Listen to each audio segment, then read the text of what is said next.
stand up here so you can see me at the back. I'd like to say a big thank you from the bottom of our hearts on behalf of all of the organising committee to all of you guys turning up today. I know some of you have come from across London. You cycled through really dangerous roads to get here, and so despite the fact that we decided to have the protest down here in front of Woolwich Town Hall, you came all the way and we appreciate that. Why are we here in front of Woolwich Town Hall rather than where we've been before in TfL? Both of them need a rocket up their behinds. What we are seeing today, we've had 3 weeks and 3 deaths in southeast London, but we've had 30 years of failure by the councils of southeast London. Shame on you, Southwark. Shame on you, Lambeth. Shame on you, Greenwich. Shame on you, Bexley. Your roads are a disgrace and they're not fit for human beings. And that's why we, Stop Killing Cyclists, have a 2-pronged attack. We want to make sure the Mayor speeds up with the programme that he's announced and he's funded, but we've got to tackle the boroughs.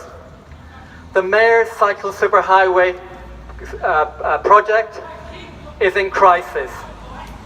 The reason why it's in crisis is the Mayor has provided funding, he's announced the plans, they've consulted on the plans, but borough after borough are doing what I call the yes but. It's time for an end to the yes but boroughs. They say we're in favour of cycle superhighways, but not this one, not on that road, not on that junction, not with that bus route, and so what we end up having is year after year of delay.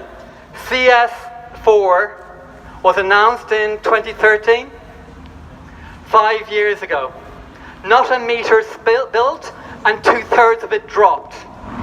That's the record of Greenwich Council in their actions with TfL. It's not good enough, and we're here today to say to the councils in Greenwich, pull your fingers out, go and speak to Will Norman, the money's there, the plans are there, and re-announce that we together, TfL and Greenwich, are saying, yes, we're going back and we're going to put Cycle Superhighway CS4 all the way from London Bridge to Woolwich Town Centre. That's our demand.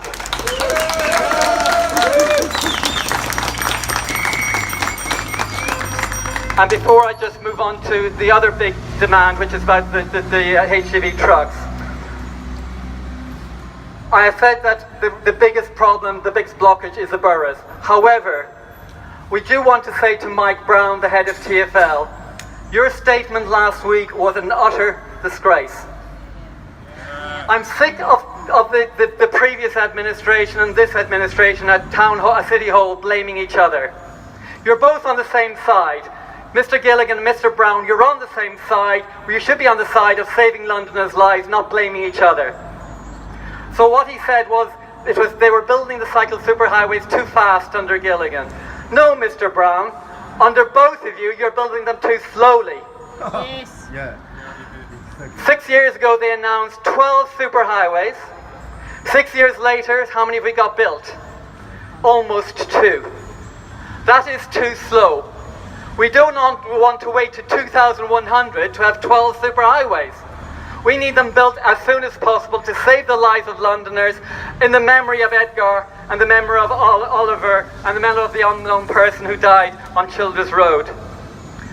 I'd like to say just in passing a thank you to an unknown person who lives in Deptford. I was cycling here this morning down for an interview with BBC and I came along the Quiet Way 1. And on Saturday when I came down, I was with a friend, the guy who does the website for Stop Killing Cyclists. And we're cycling down Quiet Way 1. A lot of it's quite good. It's off-road, it's good.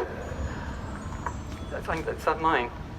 But when we came to Childers Road, I said to Matthew, I said, this is bad. I said, there's no filtering here. This is not good enough.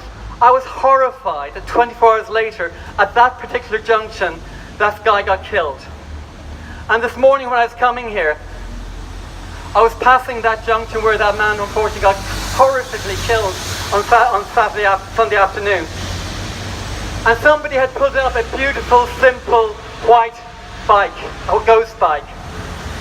I stopped and it moved my heart. It brought me to tears at the simplicity of it, the beauty of it, the poignancy of it.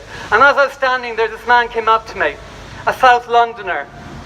And I said to him, I'm from Stop Killing Cyclists, I was really moved by this, and I explained my issues and why I was passing through. He said, I put that there. I said, oh, did you know the guy? Did you know what happened? He said, no, I didn't know about the guy, but my son came and told me what happened. And my heart was broken. I saw the tent up around the body, and it broke my heart. And he out of his own bag, went off and painted a beautiful bicycle, put it goes back there, and he put it there. And I'd like to say to you, Mr. X, thank you, because that's the real spirit of South London. The people remember here, you cyclists, London isn't against us, London is with us. 70% of drivers want protected cycle lanes. The public wants cycle lanes. We want cycle lanes. We need it for our kids to have cycle lanes. So thank you to him. And I want to actually bring that on a positive end, We are making progress. There are some good bikeways being built. There's some awful ones being built. There are some proposals for cycle highways. They're not being built fast enough. However, the money's coming, the plans are coming. We now need to get the boroughs moving into overdrive. So in 5 years' time, we're to have the 10 cycle superhighways are delivered, the whole programme of bikeways delivered, and we can cycle around London safely. So to finish, as usual, it's a tradition for self-killing cyclists to end on a positive note. Remember the positive of cycling: we reduce pollution, so we save lives for everybody, whether you're a cyclist or not. We reduce deaths from diabetes and inactivity diseases, and we make London a beautiful, safe, beautiful place to live. So to end up, 3 cheers for cycling. Hip hip! Hooray! Hip hip! Hooray! Hip hip! Hooray! Thank you so much for calling, and do stay in touch with us. Check us on our Facebook.